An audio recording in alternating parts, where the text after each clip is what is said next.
पढ़ाई का स्तर मेरा उतना अच्छा नहीं रहा था। शुरू से ही मैं थोड़ा कमज़ोर टाइप का ही था, ज़्यादा इंटरेस्ट भी मेरे को पढ़ाई में उतना ज़्यादा नहीं रहता। जैसे मेरा 10वीं में देखेंगे तो 55% ही, और 12वीं में मेरा 52% था, कॉलेज में 58% था। खासकर मेरे मम्मी पापा इतने ज़्यादा मतलब आर्थिक स्थिति से गरीबी से गुजरे हुए थे, फिर भी उन्होंने पढ़ाई को कभी मेरा ड्रॉप होने नहीं दिया। ऐसा लगता है जो आभार है ना, केवल पद पा के मैं नहीं कुछ चुका पाऊँगा। शायद उस दिन जो मैं सफलता के बाद मेरे माँ के जो मैं आंखों में जो आंसू देखा था ना, वो खुशी के थे। इससे पहले जो असफलता की थी, शायद वही चीज़ मेरे को ज़्यादा प्रेरित करता है कि आगे जाके कुछ मैं और अच्छा कर पाऊँ। पापा भी नहीं है बीच में, फिर भी हमेशा मैं उनका फ़ोटो देखता हूँ, हमेशा ही सोचता हूँ कि नहीं आगे जाके भी कुछ करूँगा बाबा। आपको बहुत सी चीज़ों से कटना पड़ेगा। जैसे मैं बताऊँ, 7 साल में मेरे अंदर मतलब ये था कि मैं ना बहुत सी चीज़ों से कटूँ, धीरे धीरे कटना मुश्किल होता था।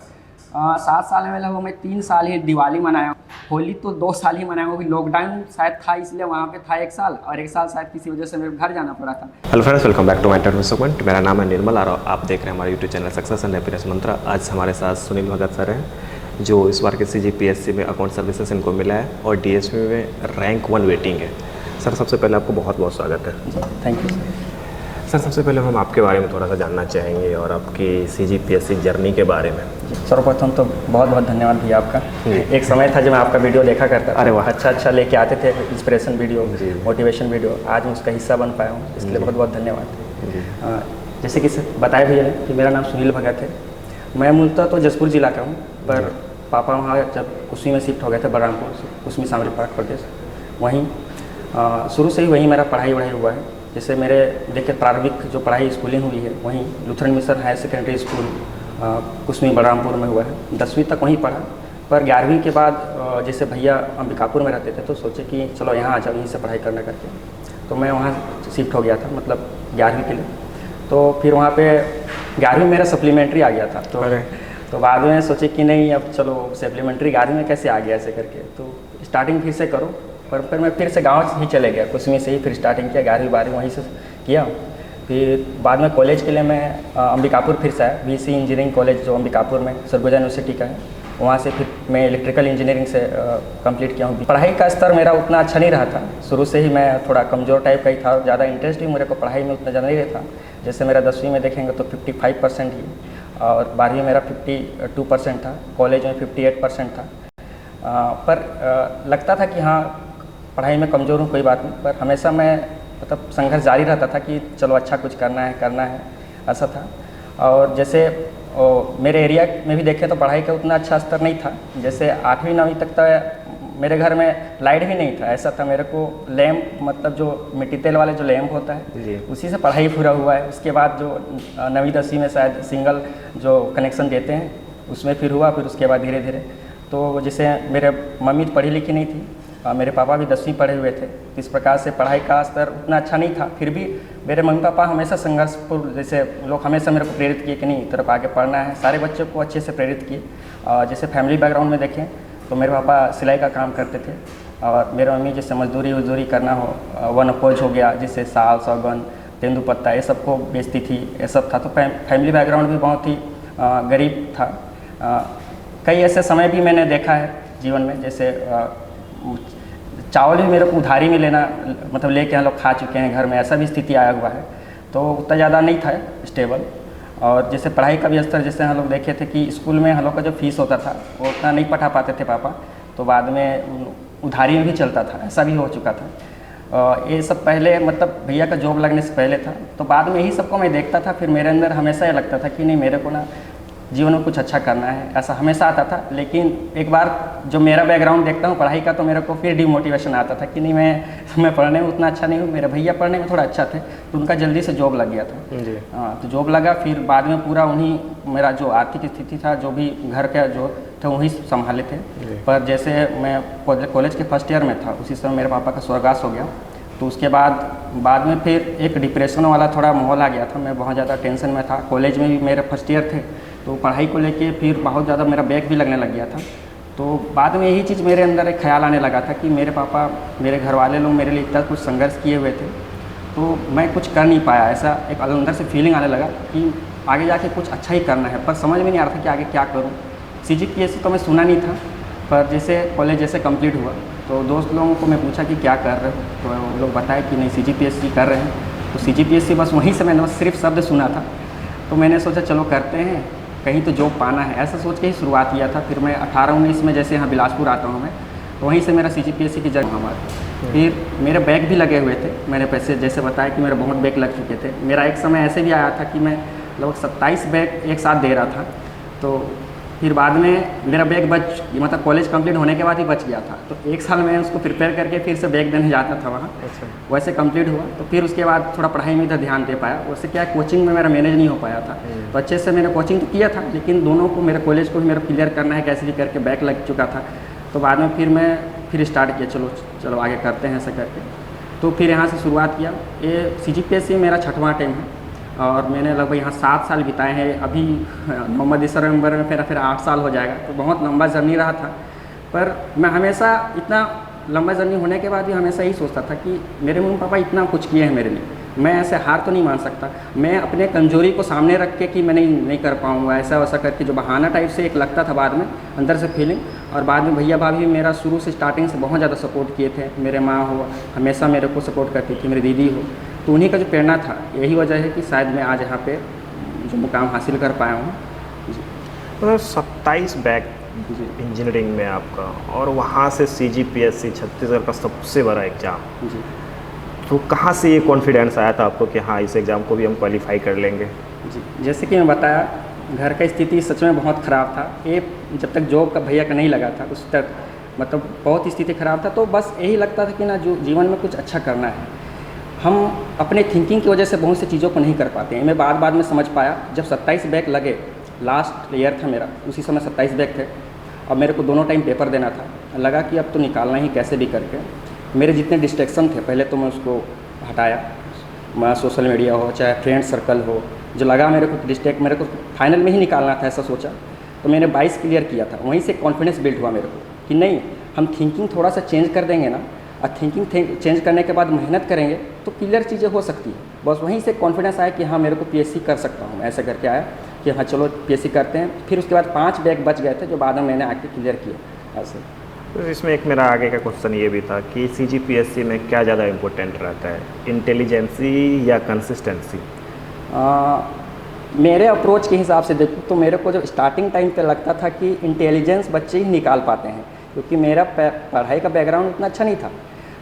तो मेरे को लगता था नहीं इंटेलिजेंट है उन्हीं लोगों का निकल पाता है। ये डाउट मेरे अंदर लगभग ना 2-3 साल तक बना ही रहा, मतलब तैयारी शुरू किया उसके बाद भी। पर बाद में पता चला कि कंसिस्टेंसी जब हम लोग लेके आते हैं, जब कंसिस्टेंसी लेके आते हैं तो उसके बाद हम धीरे धीरे तैयारी करते हैं, अपना मेहनत देते हैं, एफर्ट लगाते हैं, तो उसके बाद सफलता प्राप्त कर सकते हैं। तो केवल हम ये नहीं बोल सकते कि केवल एक इंटेलिजेंट बच्चे ही निकाल पाएंगे, ऐसा नहीं है।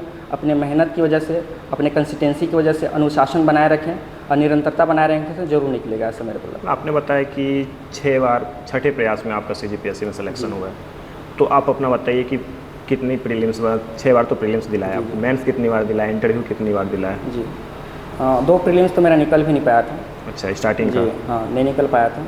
फिर जैसे मेरा फर्स्ट प्रीलिम्स निकला था, ये 2021 का था फर्स्ट प्रीलिम्स निकला, तो उसके बाद ही मेरा मेंस नहीं निकल पाया।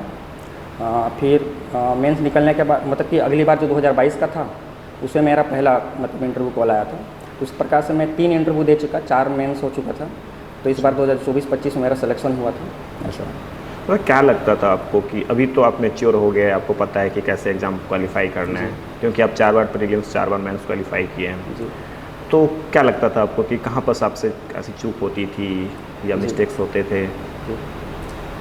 सबसे पहले मेरे को लगता है कि जब मैं तैयारी करना जो स्टार्ट किया था ना, बस PSC का नाम सुन के दौड़ जाना एक गलत बात है। अच्छा। मेरे को लगा कि पहले सिलेबस, जो एग्ज़ाम की पैटर्न क्या है और जब तैयारी करने के समय क्या क्या जो डिमांड होते हैं उसको पहले समझें तभी दौड़ें। मैं शुरू में स्टार्टिंग ऐसे किया था कि हाँ चलो करना है, जॉब पाना है, ऐसे करके शुरुआत स्टार्टिंग कर दिया। सिलेबस को अच्छे तरीके से मैं समझ नहीं पाया था, समझने में मेरे को लगता है 2-3 साल जो समय लग गया था। अरे कंसिस्टेंसी मेरे अंदर उतना अच्छा नहीं बन पाता था। एक रणनीति बनाता था जरूर, लेकिन वो रणनीति को ना फॉलो करना मेरे लिए बहुत ज़्यादा चैलेंजिंग था, क्योंकि मेरे अंदर डेली लगभग एवरेज देखें तो 7-8 घंटा पढ़ पाना मेरे लिए बहुत मुश्किल था। और इतना बड़ा सिलेबस है और इसको कवर कर पाना, उसको रिवाइज़ कर पाना और उसको जाके एग्ज़ाम में डिलीवर कर पाना अपने आप में बहुत ज़्यादा चैलेंजिंग लगता था। यही सब कारण था जो मुझे लगता है कि शायद मैं उतना बड़ा सिलेबस को नहीं समझ पाया, समेट नहीं पाया। साथ ही जो शुरुआती दौर था उसमें मैं बिना समझे ही डायरेक्टली मैंने शुरुआत कर दी थी सिलेबस को बिना समझे। यही सब कारण था शायद मेरे को इतना समय लग गया। तो इस बार आप फिर से प्रीलिम्स दिलाए हैं? जी जी। क्या लगता है मेंस दिला रहे हैं इस बार?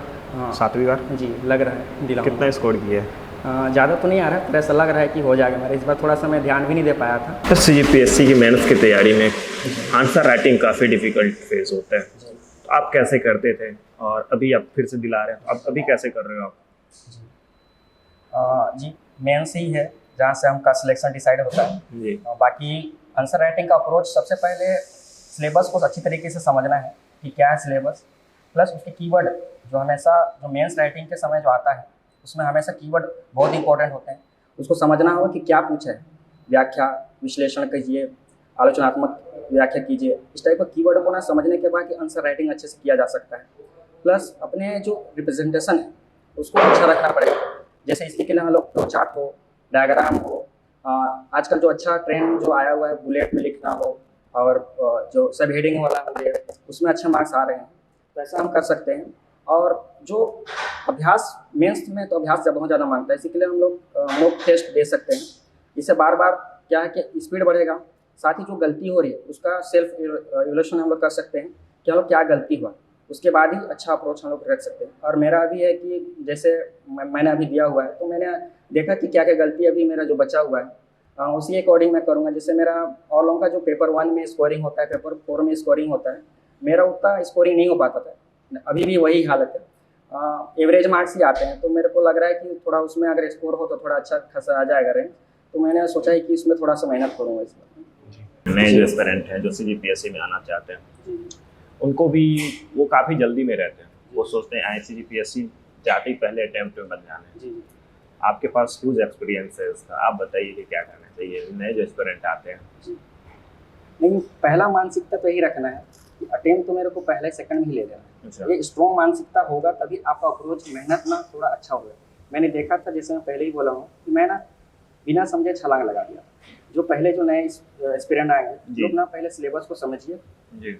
और क्या क्या मेहनत हम लोग को त्याग देना पड़ सकता है, क्योंकि इसमें ना एक लंबा जर्नी होता है। सिलेबस को अच्छे से तैयारी करें, कवर करें, तो ये अपने आप में 1.5-2 साल का समय ले ही लेता है। तो पहले सिलेबस को समझें, फिर क्या क्या त्याग देना पड़ सकता है, क्योंकि यहाँ कंसिस्टेंसी भी चाहिए, अच्छा मेहनत भी चाहिए। तो हर चीज़ों को समझने के बाद जो पेपर है, एग्ज़ाम की क्या डिमांड है, पुराने क्वेश्चन को पूरा देखें, 10 साल का चाहे प्रीलिम्स हो चाहे मेंस का हो, अच्छे तरीके से समझें। उसके बाद अपना तैयारी शुरू करेंगे ना तो अच्छा अप्रोच हो। सर आप जब तैयारी कर रहे थे जी, तो आपके तैयारी के दौरान सबसे ज़्यादा डिफिकल्टीज किस चीज़ को लेकर के आपको लगता था? एक तो बहुत ज़्यादा बड़ा सिलेबस है, इसको कवर करना, याद करना और एग्ज़ाम में जाके डिलीवर कर पाना, यही अपने आप में बहुत ज़्यादा चैलेंजिंग लगता था।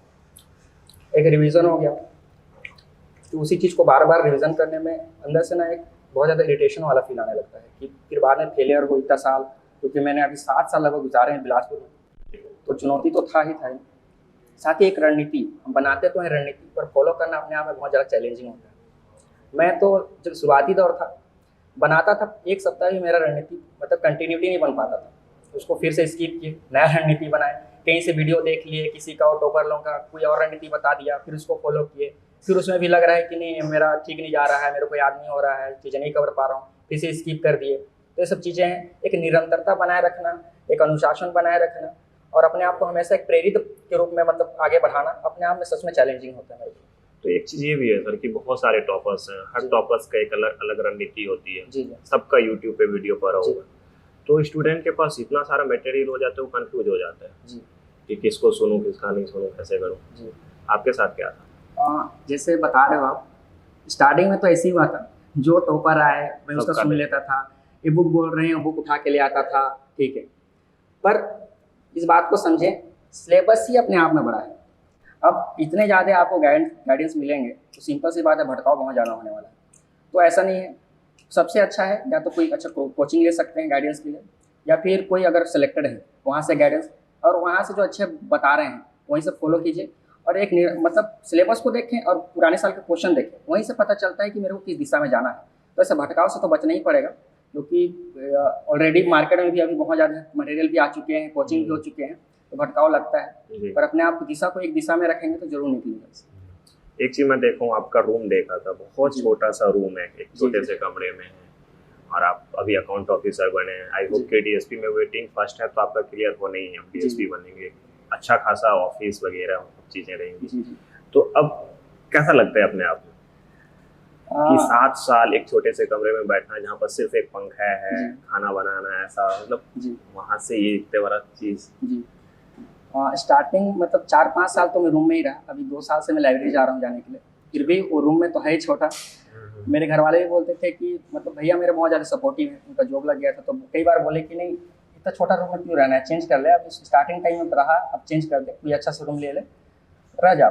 पर मेरे को लगता था ना कि मेरे को ना ऐसा कुछ चाहिए जहाँ से मेरे को प्रेरणा मिले, अंदर से एक थिंकिंग आना चाहिए कि मेरे को इस छोटे से रूम से कहीं बड़े रूम में जाना है, वो भी मेरे मेहनत पे। ये चीज़ मेरे को ज़्यादा प्रेरित करता था और मैं चाहता था कि मैं ऐसा इन्वायरमेंट खुद के लिए बनाऊँ जो मेरे को प्रेरित करे। हर कुछ सुविधा मेरे को मिल जाएगा तो क्या प्रेरणा होगी फिर मेरे लिए, नहीं होगी। घर वाले बहुत चीज़ बोलते थे कि ये ले ले, वो कर ले, कपड़ा ले ले, ऐसा वैसा करके बोलते थे। मेरे लिए नहीं, जितना लिमिट में मैं हो सकूँ उतना ही करूँगा। और मैं हमेशा यही ड्रीम लेके चलता था कि नहीं मेरे को खुद के दम पे कुछ करना है। तो आज तो है छोटा रूम, ठीक है, अभी ऐसा समय भगवान को मुझे दिखाया है कि हाँ अब मैं थोड़ा अच्छे रूम में जाके शिफ्ट हो जाऊँ। थोड़ा नहीं, बहुत अच्छे रूम में शिफ्ट हो गया जी जी। अगर एक ये भी है कुछ भटकाव वाला रास्ता, आपके साथ भी कभी सीन हुआ था ऐसा कि 7 साल बिलासपुर में रहते आदमी तो भटक ही जाते थोड़ा बहुत? नहीं, वो तो होता ही होता है, मेरे साथ भी हुआ है। अच्छा। पर मैंने ना थोड़ा सा खुद को समझने का प्रयास किया है, खुद के माइंड को, खुद के मन को। मैंने थोड़ा बहुत भगवत गीता ही पढ़ा हुआ है, उसमें से मन को कैसे कंट्रोल करें ये सभी बताया हुआ है। जैसे एक कोटेशन में बोलना चाहूँगा, असंशयम महाबाहो मनो दुर्निग्रहम चलम अभ्यासेन तु कौनते वैरागेन च गृह्यते। तो ये मन है ना बहुत ज़्यादा बाहुबली है, आपको भटकाएगा ही इधर उधर। आपको वो काम से ना नज़र हटाने का हमेशा कुछ ना कुछ बहाना लेके आता है। मन को आप बहुत ही ध्यान से अगर ऑब्जर्व करें ना तो देखेगा कि थोड़ा सा मोबाइल चला लूँ, थोड़ा सा फ्रेंड से बात कर लूँ, थोड़ा सा घूम लूँ, ऐसा ऐसा करके स्किप करवाने का प्रयास करता है। पढ़ाई से भी ये प्रयास करता है कि तू कर नहीं पाएगा, तेरे से हो नहीं पाएगा, ऐसे क्यों पढ़ रहा है, ऐसा आता है अंदर से। पर अपने आप को जो इसमें जो लाइन बताया गया है अभ्यासेन कौनते, बात यह है कि आप अभ्यास निरंतर करें किसी चीज़ का। तो सिंपल सी बात है, अभ्यास करोगे तो उसमें परफेक्शन आएगा। और एक है वैराग्य, कटना ही पड़ेगा। आप अभ्यास से सिर्फ कुछ नहीं कर सकते, आपको बहुत सी चीज़ों से कटना पड़ेगा। जैसे मैं बताऊं 7 साल में मेरे अंदर मतलब ये था कि मैं ना बहुत सी चीज़ों से कटूँ, धीरे धीरे कटना मुश्किल होता था। 7 साल में लगभग मैं 3 साल ही दिवाली मनाया, होली तो 2 साल ही मनाया, वो भी लॉकडाउन शायद था इसलिए वहाँ पे था 1 साल, और 1 साल शायद किसी वजह से मेरे घर जाना पड़ा था, इस वजह से था। तो ऐसा नहीं है कटने मतलब इतना कटना भी जरूरी नहीं है, लेकिन मेरे को ना अंदर से प्रेरणा नहीं मिल पाता था कि मेरे को कर नहीं पाता था। इतना साल हो गया, बार बार असफलता है, तो मेरे को खुद को प्रेरित करना था कि नहीं करना है तेरे को, करना है तेरे को, ऐसे करके। तो मैं चीज़ों से बहुत ज़्यादा कटा इसलिए। बाकी इतना ज़्यादा भी कटने की ज़रूरत नहीं है, चीज़ों को बैलेंस करते चलेंगे ना तो सब हो जाएगा। पर एक चीज़ फिर भी ये होता है कि अपना फ्रेंड सर्कल है, बिलासपुर जैसा शहर है, घूमने घामने का भी सीन था कुछ? जी, मेरा कहने का मतलब कुछ दूसरा वाला एंगल है, मैं खुल के नहीं बोल रहा हूँ। जी मैं समझ गया। बोलूँ तो मैं ऐसा था भी, मैं एकदम से नहीं बोलूँगा, लेकिन बाद में चीज़ें समझ में आई कि क्या इम्पोर्टेंट है लाइफ में। कुछ चीज़ें ना अब हम जैसे कुछ चीज़ों को हम स्किप कर दें अपने लाइफ से, मतलब अभी नहीं करते हैं, बाद में चीज़ों को कर लेते हैं, कुछ नुकसान नहीं होने वाला जी। उससे ही बेहतर चीज़ें आपका इंतजार कर रहा है, उससे ही बेहतर चीज़ें मिलती हैं। लेकिन बाद आप जब कब ये चीज़ें समझ में आती है, जब वहाँ से कुछ ना नेगेटिव चीज़ आना शुरू होता है, तब लगता है कि हम यहाँ जो समय देना था ना, यहाँ ना देके कहीं और देखें। थोड़ा सा सर मेंस के बारे में पूछेंगे आपसे कि वो आंसर राइटिंग जब करते हैं तो फ्लो चार्ट, डायग्राम, ये सब चीज़ का कुछ वैल्यू रहता है, कुछ एक्स्ट्रा वेटेज मिलता है? मैंने ITI देखा है, खुद का भी देखा और सामने वाला का भी देखा, थोड़ा तो बढ़ता है, ऐसा नहीं बढ़ता है। और ऐसे आंसर भी देखा है मैंने जो यूज़ नहीं किए हैं, लेकिन क्या है कि उसमें अच्छे से लिखे हुए हैं। मेरे को लगता है जो मेंस जो एग्जामिनर है, जो चेकर होता है, वो जैसे स्पष्टता हो गया कि आप जो क्वेश्चन कैसा डिमांड किया उस हिसाब से लिखते हैं, चाहे जैसा भी प्रेजेंट किया है। अगर अच्छा प्रेजेंट है, अच्छा तथ्य है, सटीकता है, प्रामाणिकता है, ये सब चीज़ें होंगी ना तो स्कोर बढ़ेगा। ऐसा नहीं है कि फ्लो चार्ट ही बनाएंगे तभी होगा। अगर आपके अंदर तथ्य अगर अच्छा नहीं है तो तथ्य नहीं है क्या फ्लो चार्ट बनाएंगे, ऐसा कुछ नहीं है। तो तथ्य भी होना चाहिए, सटीकता भी होना चाहिए, हर चीज़ होना चाहिए। एक ये क्वेश्चन था सर कि आपसे मान लीजिए CGPSC एस्पिरेंट है, आपको डे 1 का पहले आप अपना डेली रूटीन बताइए और मेंस का उसके बाद एक दिन का स्टार्टिंग टाइम पे मेरा ना तो रूटीन अलग था। मैंने धीरे धीरे मेरा तैयारी का कर्व देखूंगा ना तो मेरे को लगता है कि स्टार्टिंग टाइम पे थोड़ा धीरे था, फिर अचानक से मेरा ऊपर आया। पाई चार्ट के तरह। जी जी। तो शुरुआत टाइम का तो मैं नहीं बताता हूँ क्योंकि उतना पढ़ाई लिखाई मतलब उतना ज़्यादा नहीं था। अभी का रूटीन मेरा रहता है कि मैं सोचूंगा, मेरा था कि एकदम फिक्स मेरा है कि मैं 6 बजे आसपास उठना ही उठना है, मेरे को 5-6 बजे उठना है। एकदम कड़ा नहीं है कि मतलब 6 बजे उठ गए तो नहीं, आगे पीछे थोड़ा बहुत हो जाता है। यही कोशिश करता था कि 7 से 8 बजे तक का मेरा पढ़ाई स्टार्ट हो, ऐसा मैं कोशिश करता था। मैं लाइब्रेरी चले जाता था, एक शेड्यूल वहाँ अच्छा बनता है मेरा। लाइब्रेरी जाने के बाद मैंने जो डिसाइड करके रखा हुआ था कि मेरे को आज ये सब्जेक्ट कंप्लीट करना है, ऐसा ऐसा पढ़ना है करके, वहीं से शुरू करता था। और एवरेजन मैं हमेशा ही सोचता था कि 7 से 8 घंटा लगभग जाए। ऐसा कंटिन्यू तो नहीं हो पाता था जाने के लिए, फिर उसको मैं अलग अलग स्लॉट में बांट देता था कि नहीं आधा घंटा पढ़े, 1 घंटा पढ़े, उसके बाद कुछ और इधर उधर थोड़ा सा टहल लिए। बाकी मैं लाइब्रेरी में हमेशा रहता था, तो शेड्यूल को हमेशा बांट देता था कि नहीं कंटिन्यू तो नहीं हो पाता है क्योंकि 7 घंटा है, 8 घंटा जो भी हम पढ़ेंगे उसको स्लॉट में बांट दें, छोटे छोटे शेड्यूल में बांटें और उसमें जो सब्जेक्ट डिसाइड करके रखे हुए हैं उस पर कंप्लीट करते जाएं। और ऐसा रहता था कि मेरा 9-10 बजे तक लगभग पढ़ाई मेरा बंद कर देता था क्योंकि मेरे को थोड़ा जल्दी भी उठना है। तो ऐसा शेड्यूल को बांधना ही पड़ेगा तभी चीज़ें हो पाएगी। सर एक ये भी क्वेश्चन था कि CGPSC प्रिपरेशन के दौरान, क्योंकि आपका फैमिली बैकग्राउंड भी ऐसा था जी और एजुकेशन क्वालिफिकेशन भी वैसी थी, तो कभी आपको लगा कि और 6 अटेम्प्ट के बाद आपको जब सिलेक्शन हुआ तो लक फैक्टर मैटर करता है PSC में? Do you agree? लक चाहिए, थोड़ा बहुत चाहिए, ऐसा नहीं है कि नहीं चाहिए, क्योंकि 3-3 स्टेप होते हैं।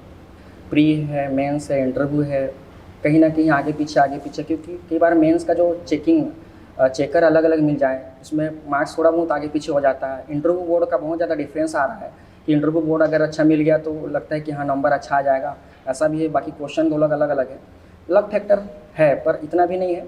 मेहनत और निरंतरता ही है जो अंतिम परिणाम तक लेकर जाता है। जी जी CGPSC की जो जर्नी होती है काफ़ी लंबी होती है, जी हाँ। तो इसमें मेंटल प्रेशर, एंजाइटी, ये सब चीज़ को कैसे हैंडल करें? ये सब तो होता ही है, खासकर मेरे साथ तो हुआ ही है क्योंकि मैं इतना लंबा किया हूँ, ये तो रहता ही रहता है। पर इसमें जो कुछ चीज़ें हैं जिससे हमेशा एक मोटिवेशन कहीं से मिले, उन चीज़ों को ढूंढें, अपने सराउंडिंग में ही ढूंढें। मैं सोचते रहता था कि कहाँ से मेरे को मोटिवेशन मिले। मैं दूसरों लोगों का मोटिवेशन हमेशा सुना करता था कि कोई बताया, वहाँ थोड़ा सा सुने, फिर बाद में स्किप हो गया, मतलब कुछ दिन रहा मोटिवेटेड, फिर नहीं रहा। तो प्रेरणा है कि हमेशा बना रहता है, तो कुछ चीज़ों को ऐसा ढूंढे। मैं खुद के लिए ऐसा बनाने का प्रयास करता था। जैसे मैं बोला कि छोटा सा रूम, हाँ मेरे को ऐसे में रहना है, अपने जो भी आर्थिक स्थिति उसको एकदम कम ही रखना है, लिमिट में ही बना के रखूँगा मैं, ऐसा रहेगा। प्लस क्या है कि और चीज़ों को भी, जैसे योगा है, मेडिटेशन है, ये सब को भी फॉलो कर सकते हैं। जैसे मैं भगवद गीता थोड़ा बहुत पढ़ लेता था, फिर बाद में यही सोचता था कि असफलता और सफलता, ये सब चीज़ों को लेके हटा के जो कर्मयोग के बारे में भगवद गीता में थोड़ा सा बताया गया है, तो मैं थोड़ा उधर गया कि हाँ चीज़ें, जब खुद ईश्वर आके आपके सामने ये सब बोल रहे हैं तो क्यों उतना ज़्यादा सोचना है। उन्हीं की नगरी है, सब कुछ यही करना है तुमको और जाके यहीं पे सब समाप्त भी होना है, तो क्यों उतना सोचना है। बाद में ऐसा मैं खुद के अंदर सोचने लगा, मेहनत करो, जो होगा होगा, ऐसा करता था मैं। बाद में फिर अपने आप को हमेशा प्रेरित करता था कि नहीं चलो मेहनत करते, खूब मेहनत करेंगे, और यदि नहीं होगा तो जाके भगवान से भी शिकायत करेंगे, देखो मैं भगवान मैं इतना कुछ किया लेकिन अभी तक तो कुछ नहीं दिया। अगर मेहनत ही नहीं करो तो क्या जाके शिकायत करोगे। तो ईमानदारी रखें अपने मेहनत पे, बाकी डिमोटिवेशन तो आते ही आता है, निरंतरता बनाए रखेंगे, जरूर एक दिन सफलता मिलेगी। जैसे मेरे को मुझे लगता नहीं कि मैं उस इंसान से बात कर रहा हूँ जिसका 11वीं में सप्लीमेंट्री आया था, 22 बैक था इंजीनियरिंग में, और वो इतने इंटेलेक्चुअल फिलोसफर वाली फिलॉसफी, इतनी अच्छी सोच है आपकी जी। तो ये PSC का देन है? हाँ, मैं जैसे बोला कि अनुभव परिस्थिति ही ना बहुत कुछ सिखा जाता है। मैं जैसे बोला कि मेरा स्टार्टिंग टाइम से ना पढ़ने लिखने में उतना इंटरेस्ट नहीं है, मेरे को और चीज़ एक्टिविटी करा दो। जैसे मेरे हॉबीज़, मेरे को गिटार बजाना बहुत अच्छा लगता है, और फुटबॉल हो गया, क्रिकेट हो गया, ऐसा बहुत अच्छा लगता है मेरे को। तो ये सब मेरे को बहुत अच्छा इंटरेस्ट, लेकिन पढ़ाई मेरे को बहुत ज़्यादा बोझिल लगता था, पता नहीं। गिटार देख के मुझे गिटार पे नजर आया जी, मेरे को पसंद है, तो बहुत ज़्यादा बोझिल लगता था। तो ऊपर से मेरा मार्क्स भी उतना अच्छा नहीं है, पढ़ाई लिखाई भी, तो सच में मेरे को लगता था कि नहीं मैं कर पाऊँगा कि नहीं कर पाऊँगा, हमेशा डाउट लगता था कि नहीं हो पाएगा। लेकिन मैं अपने आप से हमेशा खुद, जब रूम में अकेला बैठता था, खुद से सवाल करता था कि ठीक है नहीं करोगे, क्या करोगे। खुद से बोलता था क्या करोगे, चलो छोड़ दिए एक ये ओके, चलो कुछ भी कर लिए, अपना आजीविका चला लिए, चलो हो गया। बाद में अपने आप से जो मैंने अपने मम्मी पापा को देखा संघर्ष करते हुए, उसका जो संघर्ष का जो फल है वो कहाँ से ला के दोगे। उन लोग क्या सोचे हैं तुम्हारे लिए, एक अच्छा कुछ ला के देने का ही सोचे होंगे ना। ऊपर से जो मेरे मम्मी जो हमेशा मैं घर जाता था तो हमेशा एक सोच के मेरे को भेजती थी कि नहीं मेरा बेटा ऑफिसर बन के आएगा। सपना जो हमेशा उनकी आंखें कभी थकी नहीं कि मैं इतने दिन से जाऊँगा। तो वो चीज़ें ना मेरे को दिशा थोड़ा बदलने, सोचने का तरीका बदल दिया मेरे को। तो मैंने ना फिर ऐसे ही कि मेरे को खुद को मोटिवेट भी रखना है, पढ़ाई भी करना है, निरंतरता भी बना के रखना है। तो यही चीज़ें हैं ना, तो PSC मेरे को सिखाया। और मैं थोड़ा बहुत मोटिवेट रखने के लिए भगवद गीता देखा, कई मोटिवेशन वीडियो देखे। बाद में मैंने खुद को समझना, खुद माइंड रीडिंग, मतलब खुद का माइंड को पहले समझो, खुद के मन को समझो, ऐसा कुछ मैंने बहुत कुछ प्रयास किया था। मैंने ऐसा भी एक समय आया था मेरे समय कि मैं बहुत ज़्यादा डिमोटिवेट हो गया था, बहुत ज़्यादा। तो मैं सोचा कि कंटिन्यू लगभग ना 1-1.5 महीना मतलब मैं बहुत ज़्यादा मेडिटेशन करने लगा था। तो अंदर से ना एक लगा कि ताकत ना अंदर ही है, बस अपने विचार को बदलो और वो ताकत ना तुमसे खुद कुछ करवाएगा। बस वो ताकत को बदलने की ज़रूरत है, मतलब कि वो थिंकिंग को बदलने की ज़रूरत है। बाकी वो ताकत अपने आप तुमको आगे बढ़ाएगा, वो ताकत अपने अंदर ही है, ऐसा लगा मेरे को। तब से मैं सोचा कि नहीं, मेरे को मेहनत करना है, आगे बढ़ना है। तब से मैंने निरंतरता बनाया। ये चीज़ हम आपसे जानना चाहेंगे, हमारे जो व्यूअर्स हैं उनके लिए, कि मेडिटेशन जो आप बोले किस तरीके से करें आदमी। मुझे लगता है 5 से 7 मिनट मेडिटेशन बहुत काम ज़्यादा हो जाता है। तो आप थोड़ा सा बताइए कि कैसे करना चाहिए स्टार्टिंग में। सारा खेल इसमें अभ्यास का है। स्टार्टिंग टाइम पे ना बहुत से जो जितने भी गाइडेंस मिलते हैं कि मन को भटकने नहीं देना है, यहाँ केंद्रित करना है, वहाँ केंद्रित करना है, छोड़िए। सिंपल सी बात है, आप बैठ पा रहे हैं या नहीं बैठ पा रहे हैं, बैठना पड़ेगा। बैठना भी अपने आप में चैलेंज होता है मेडिटेशन के लिए। आप चुपचाप बैठ के तो देखिए, अकेले बैठ के देखिए, बैठना चैलेंज है, कितना ज़्यादा बोरिंग लगता है। पहले बैठें, पहले वहीं से स्टार्ट करके हाँ बैठ पा रहा हूँ, 10 मिनट 15 मिनट बैठें। अपने आसपास की चीज़ों को ऑब्जर्व करें। मेडिटेशन की शुरुआत तो ही होती है। मेडिटेशन मतलब है कि आप जग जाएं। मेरे को लगता है कि आप जगें, मतलब जाने की आसपास सराउंडिंग में क्या चल रहा है, आवाज़ चल रहे हैं, आपके अंदर जो आ रहे हैं श्वास चल रहे हैं, उसको देखें। एकदम तो आँख बंद करके मत बैठें, वो बहुत ज़्यादा आप नहीं कर पाएंगे, टफ होगा मेरे को लगता है। पहले देखें, अपने सराउंडिंग को देखें, चीज़ों को ऑब्जर्व करें, धीरे धीरे अपने आप को अकेला छोड़ने का प्रयास करें, ठीक। फिर उसके बाद धीरे धीरे अपने जैसे आँख बंद करें। पहला जो शुरुआत होती है मेडिटेशन को, मेरे को लगता है श्वास है, पहला वहीं से शुरुआत करें। कुछ नहीं करना है, थिंकिंग क्या आ रहा है जाने दो, जो चल रहा है जाने दो, रोकना नहीं है थिंकिंग को। रोके तो फंस गए, रोकना ही नहीं है। सिंपल सी बात है, अपने आप को देखो।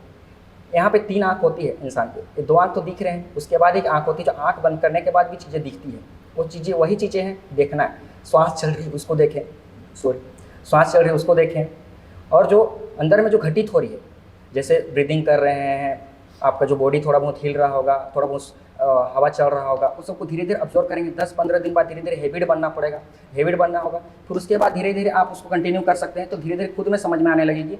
जब थिंकिंग को आप देखें, फिर उसके बाद धीरे धीरे करेंगे तो थिंकिंग को देखने का प्रयास करें कि थिंकिंग क्या चल रहा है, क्यों चल रहा है, कहाँ से थिंकिंग उत्पन्न हो रही है। क्योंकि थिंकिंग है जो आप माइंड को भटकाता है, इधर उधर करवाता है। पीसफुल होने का सबसे, अगर थिंकिंग नहीं चल रही है, अगर है तो वहाँ पे आप पीसफुल तुरंत हो जाते हैं। तो धीरे धीरे थिंकिंग को देखने का प्रयास करें, वहीं से आप धीरे धीरे आगे बढ़ सकते हैं। ऐसा है। तो बहुत ज़्यादा ऐसा नहीं है कि आपको कोई मोक्ष प्राप्त करना है, ऐसा नहीं है कि लाइफ में पीसफुल बनने के लिए मेडिटेशन बहुत हेल्पफुल होता है। मेरे लिए होता है ऐसा।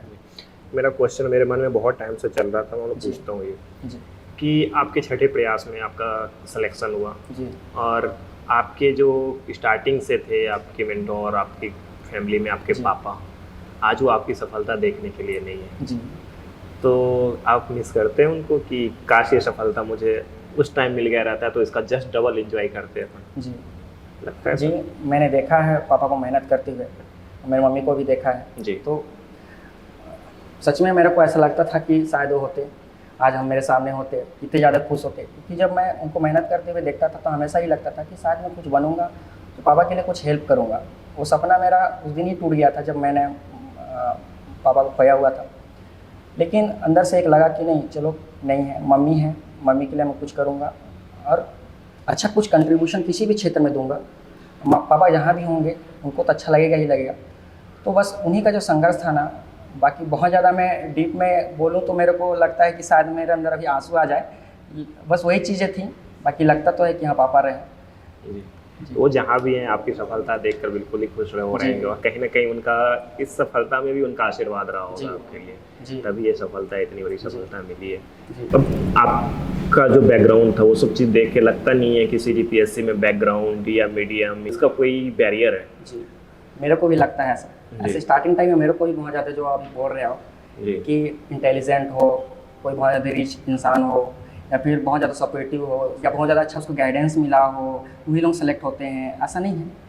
मेरे अंदर भी ऐसा बस थिंकिंग को चेंज करने की ज़रूरत है, और थिंकिंग भी एक दिन में चेंज नहीं होता है, मेरे को लगता है। और थिंकिंग धीरे धीरे चेंज होता है। अपने आप को ही समझाना शुरू करें। कोई और इंसान है जो नहीं समझा पाएगा, खुद को ही समझें, खुद के लिए एक इन्वायरमेंट बनाएं, कहाँ से मेरे को मोटिवेशन आएगा, वही सब चीज़ों को करें। थिंकिंग चेंज होगी, आप मेहनत करेंगे, निरंतरता बनाए रखेंगे, जरूर एक दिन सफलता मिलेगी, मेरे को लगता है। सबसे बड़ा चीज़ क्या है CGPSC सिलेक्शन के लिए, अगर एक वर्ड में बोले तो? अच्छे मार्गदर्शन के साथ निरंतरता बनाए रखें। जी, सफलता मिल जाएगी। जी। बस मैं अंतिम में ही थोड़ा सा मैं अपने फैमिली के लिए बोलना चाहूँगा। सच में मेरे फैमिली बहुत ज़्यादा सपोर्टिव थे, खासकर मेरे मम्मी पापा हो। इतने ज़्यादा मतलब आर्थिक स्थिति से गरीबी से गुजरे हुए थे, फिर भी उन्होंने पढ़ाई को कभी मेरा ड्रॉप होने नहीं दिया। ऐसा लगता है जो आभार है ना, केवल पद पा के मैं नहीं कुछ चुका पाऊँगा। शायद उस दिन जो मैं सफलता के बाद मेरे माँ के जो मैं आंखों में जो आंसू देखा था ना, वो खुशी के थे। इससे पहले जो असफलता की थी, शायद वही चीज़ मेरे को ज़्यादा प्रेरित करता है कि आगे जाके कुछ मैं और अच्छा कर पाऊँ। पापा भी नहीं है बीच में, फिर भी हमेशा मैं उनका फ़ोटो देखता हूँ, हमेशा ही सोचता हूँ कि नहीं आगे जाके भी कुछ करूँगा पापा। मेरा आपका आशीर्वाद हमेशा मेरे ऊपर बनाए रखिएगा, ऐसा करके। तो जैसे मेरे भैया भाभी है, बहुत ज़्यादा सपोर्टिव थे, कभी उन लोग मेरे को मना नहीं किए। तो सच में मैं थैंक बोल के तो ऐसा अदा नहीं करना चाहता हूँ, फिर भी बहुत ज़्यादा सपोर्टिव रहे मेरे दीदी हो, ये सब सपोर्टिव रहे हैं। शायद उन्हीं के बदौलत मैं यहाँ पे आ पाया हूँ, तो बहुत ज़्यादा आभार रहेगा उनका हमेशा में। और जो आने वाले स्टूडेंट जो भी हैं, उनको भी ढेर सारी शुभकामनाएं।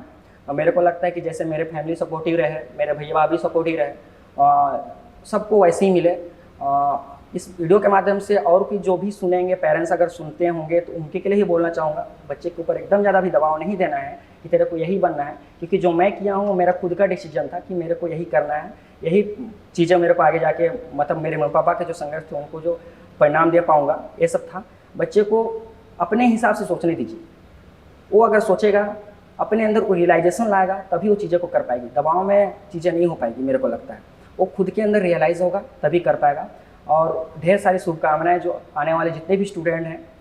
बस एक बोलूँगा, जब तैयारी स्टार्ट करें ना, तो सब चीज़ को समझ लें तभी स्टार्ट करें, एकदम से कूद मत जाना, क्योंकि जाने के बाद बहुत ज़्यादा भटकाव होता है। और जब तैयारी करेंगे तो प्रॉपर मार्गदर्शन भी चाहिए होता है, तो मार्गदर्शन लेते हुए ही तैयारी करें। बाकी ढेर सारी शुभकामनाएं आप लोगों को। थैंक यू भैया। और अगर किसी स्टूडेंट को आपसे मार्गदर्शन चाहिए तो वो कैसे आपसे कांटेक्ट कर सकते हैं? मैं इसके लिए सोचा था कि मैं भी जुड़ जाऊँ, टेलीग्राम हो चाहे जहाँ से भी जुड़ पाऊँ, दूसरों को मार्गदर्शन दे पाऊँ। पर मेरे को लगता है कि मेरा सपना थोड़ा सा अधूरा रह गया है, एक स्टेप और है, थोड़ा सा आगे बढ़ जाता हूँ। बाकी मैं खुद कनेक्ट होने का प्रयास करूँगा दूसरों से, कि हाँ चीज़ें मैं जितना अगर दूसरों को भी हेल्प कर पाऊँ तो मेरे लिए और ज़्यादा अच्छा होगा, मेरे को अच्छा गर्व महसूस होगा। तो जी, मैं जुड़ने का प्रयास करूँगा दूसरों से। जी, तो काफ़ी बहुत जल्दी आने वाला है आपका जी इंस्टाग्राम, यूट्यूब, टेलीग्राम चैनल। जी ऐसा है। चलिए सर, बहुत बहुत धन्यवाद, और आपको ढेर सारी शुभकामनाएं। Thank you. आपको बहुत बहुत धन्यवाद आज हमारे साथ आए और हमारे व्यूअर्स के लिए आप टाइम निकाले, और आपका मेंस है फिर भी आप पिछले 1 घंटे से हमारे साथ वीडियो में हैं, तो बहुत बहुत धन्यवाद। Thank you. और आई होप कि इस बार के मेंस में इस बार आप DC बने जी, और हो सके तो हम लोग अगली बार फिर से वीडियो करें। बहुत बहुत धन्यवाद। Thank you.